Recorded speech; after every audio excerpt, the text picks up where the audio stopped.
J'ai la chance d'appartenir à l'un des pays les plus beaux et les plus disputés du monde. Cette région a porté de nombreux noms au fil des siècles. Il y a 100 ans, une lettre adressée à Israël n'aurait probablement pas été livrée. Après tout, cet endroit avait un autre nom à l'époque, la Palestine.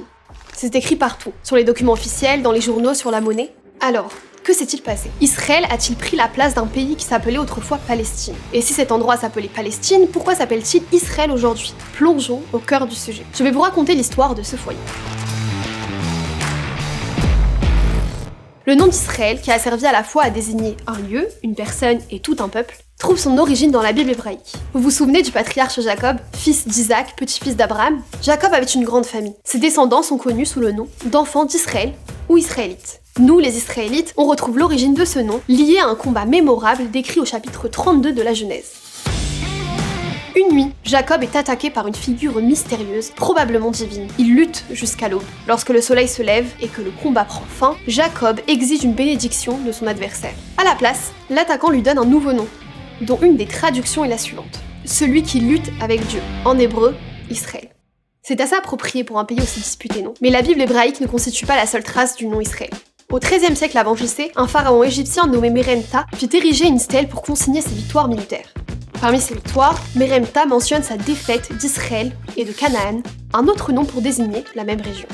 Oui, cet endroit a eu beaucoup de noms au fil de l'histoire. Les scribes de Meremta n'en disent pas beaucoup plus. Mais d'autres stèles nous donnent plus d'informations. La stèle de Tel Dan, qui remonte au 9e siècle avant J.C., fait référence à une guerre contre le roi d'Israël et la maison de David. Ça suggère deux choses. Premièrement, Israël est probablement un lieu, nommé d'après les Israélites, les descendants de Jacob, qui y vivaient. Deuxièmement, il existe des preuves archéologiques datant du 9e siècle avant J.C. qui confirment le récit biblique d'un roi israélite nommé David. Le royaume de David s'est scindé en deux vers 930 avant J.C. Le royaume du Nord a conservé le nom d'Israël, mais le royaume du Sud, où se trouvait Jérusalem, a adopté un autre nom qui apparaît dans les archives archéologiques vers 730 avant J.C., Juda. Les deux royaumes, Israël et Juda, abritaient les descendants de Jacob. Mais lorsque les Assyriens ont détruit le royaume du Nord, Israël, au 8e siècle avant J.C., seul le royaume de Juda a survécu. Son territoire est connu alors sous le nom de Judée, le mot grec pour Juda. Et son peuple est connu sous le nom de, vous l'avez deviné, Juifs.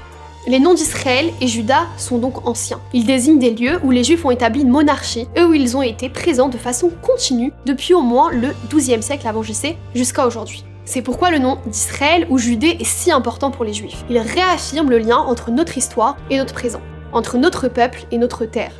Notre Bible, notre liturgie, notre poésie, nos rites, tout nous désigne comme les enfants d'Israël. Et depuis plus de 3000 ans, notre maison est la terre d'Israël et la province de Judée, avec Jérusalem son centre. Même les conquérants et les occupants de la région la connaissaient sous le nom de Juda. Le roi babylonien Nabuchodonosor a fait référence à sa prise de Juda. Les conquérants perses ont conservé le nom, intégrant Yehuda à leur empire. Et lorsque les Grecs et les Romains sont arrivés, ils ont, eux aussi, appelé la province Judée. Mais Israël et Judée ne sont pas les seuls noms. La Bible hébraïque décrit en détail les guerres du peuple juif. Sous le règne du roi David, le plus grand ennemi des Juifs était un groupe appelé les Philistins, qui venait d'un endroit connu en hébreu sous le nom de Paléchet. En égyptien ancien, on l'appelait Palesset. Et en assyrien ancien, Palashtu. Ça commence à devenir familier. Les anciens ennemis des Israélites, les Philistins de Paléchet, sont-ils au cœur du nom Palestine? La réponse est probablement. Les chercheurs pensent que les Philistins sont arrivés dans la région autour du XIIe siècle avant J.C., à peu près au moment où le nom Israël commence à apparaître dans les archives archéologiques. Comme ils n'ont laissé aucun document écrit, tout ce que l'on sait sur les Philistins vient des peuples avec lesquels ils se sont battus. Égyptiens, Assyriens, Babyloniens, Perses, Grecs et Romains. Et bien sûr, les Israélites. Sans surprise, aucune des sources mentionnant les Philistins n'est flatteuse. En anglais moderne, le mot Philistine désigne littéralement une personne grossière ou sans culture. Dure réalité. Et non, c'est pas un terme raciste car les Philistins n'existent plus. Ils ont disparu des archives écrites après que Nabuchodonosor a détruit leur ville au 6e siècle avant J.C. Les habitants actuels de la région ne sont pas des descendants des Philistins. Donc vous pouvez utiliser le terme Philistine sans crainte d'offenser qui que ce soit. Cependant, nos anciens amis les Philistins ont laissé derrière eux quelques vestiges, en plus de leur mauvaise réputation. Des poteries, des temples, des sanctuaires et un nom, qui en grec est devenu Palestine. Au 5e siècle avant J.C., l'historien grec Hérodote a fait un petit voyage au Levant. Dans son récit de voyage, il décrit un endroit qui ressemble beaucoup à l'Israël moderne, sauf qu'il l'appelle Syrie-Palestine. Pourquoi? Peut-être ne nomme-t-il pas cet endroit Israël parce que le royaume du Nord n'existait plus. Mais le royaume du Sud, lui, existait encore. Pourquoi ne l'appelle-t-il pas Juda ou Judée comme tout le monde? Il y a plusieurs explications. La première, popularisée par des historiens comme Louis Feldman et Bernard Lévis, soutient qu'Hérodote ne faisait référence qu'à la côte, cette partie de la région où vivaient les Philistins dans des villes comme Jaffa, Ashkelon et Gaza. Selon Feldman, Hérodote ne s'est pas aventuré beaucoup plus loin à l'intérieur des terres, dans la province de Judée, à majorité juive. Cette hypothèse est corroborée par l'historien du 1er siècle, Flavius Joseph, qui affirme que les Grecs appellent une partie de ce pays Palestine. Mais d'autres historiens, comme Martin Knoff et David Jacobson, pensent qu'Hérodote utilisait le terme Palestine pour désigner toute la région. Ils pensent que le nom grec Palestine est en fait une autre appellation pour la terre des Juifs. Rappelez-vous, nous avons expliqué que le nom d'Israël signifie celui qui lutte. En grec ancien, le mot pour lutteur est palastes, et ça ressemble beaucoup à Palestine. Les Grecs auraient-ils appelé cette terre Palestine comme traduction littérale de l'hébreu Israël, plutôt qu'en référence explicite aux Philistins? Après tout, la description par Hérodote des habitants de la Palestine ressemble beaucoup à celle des Juifs. Par exemple, il mentionne que les habitants de la Palestine étaient circoncis, comme les Juifs. Et des auteurs ultérieurs, comme Ovide, parlent de la fête du 7e jour observée par le Syrien de Palestine. Ça ressemble beaucoup à la tradition juive du Shabbat.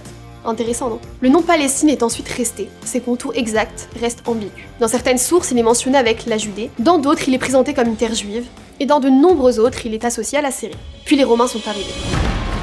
Bien qu'ils soient présents dans la région depuis 63 avant JC, les Romains n'ont pris le contrôle direct de la Judée qu'en l'an -4. À partir de ce moment-là, les choses sont devenues assez laides, car les Juifs ont résisté férocement aux Romains, et si férocement en fait que les Romains ont détruit le temple sacré des Juifs en 70 après JC, et ils ont ensuite déporté de nombreux Juifs. Mais la flamme de la rébellion a continué à brûler, et au 2e siècle après JC, un guerrier juif nommé Shimon bar Korba a mené une armée contre l'occupant romain. Lui et ses soldats de guérilla ont donné du fil à retordre aux envahisseurs. Mais les Romains disposaient des ressources d'un empire entier. Ils ont écrasé la révolte de Bar Korba en 135 après JC et ont renommé la terre des Juifs Syria Palestina. Personne ne sait exactement qui a choisi ce nom, mais l'historien Louis Feldman suggère qu'il s'agissait de l'empereur Hadrien. Donc si c'est Hadrien, pourquoi choisir ce nom? Il y a 2 explications possibles. La première, populaire parmi les historiens, est que les Romains, Hadrien inclus, étaient de grands admirateurs des Grecs. Et les Grecs utilisaient le nom Palestine depuis des siècles pour désigner diverses parties de la région, que nous connaissons aujourd'hui sous le nom d'Israël. Donc, quand Hadrien a consolidé son territoire, il était logique d'adopter un nom déjà en usage. La seconde raison est à la fois plus sinistre et plus difficile à prouver. Louis Feldman avance que ce changement de nom était une tentative délibérée de couper tout lien entre les Juifs et leurs terres, en remplaçant Judée ou Israël par le nom de l'ennemi historique des Juifs, les Philistins. Ça correspondrait bien au caractère d'Hadrien, dont la première sympathie envers les Juifs s'est rapidement transformée en une haine antisémite acharnée. Je veux dire, il a construit un temple païen sur les ruines du temple sacré juif, interdit l'étude de la Torah, le Shabbat, les circoncisions et les tribunaux juifs, et interdit aux Juifs restants d'entrer à Jérusalem, sauf un jour par an. C'était clairement pas le plus grand fan des Juifs. C'est vrai qu'Hadrien n'a pas laissé de journal intime où il aurait écrit « Aujourd'hui, j'ai renommé la Judée en Syria Palestina juste pour embêter les Juifs ». Mais vu ce qu'il a fait aux Juifs, il aurait probablement apprécié l'idée d'effacer les Juifs de la région et de renommer leur terre avec le nom de leur ennemi historique. Quoi qu'il en soit, le changement de nom a marqué l'histoire, car ce nom a perduré. Lorsque les armées arabes ont balayé le Levant au 7e siècle de notre ère, elles ont adopté le nom en arabe de Palestine. Alors que la région passait de main en main au fil des siècles, des dynasties arabes aux croisés chrétiens, puis à l'Empire ottoman, elle a conservé le nom de Palestine. Et ses habitants, arabes, samaritains et juifs, étaient appelés Palestiniens. Voilà un fait historique étonnant. Même les juifs de la diaspora étaient parfois appelés palestiniens. Le philosophe allemand Emmanuel Kant, dans son livre du XVIIIe siècle Anthropologie du point de vue pragmatique, critiquait les Palestiniens vivant parmi nous, avec une série de stéréotypes antisémites. Incroyable.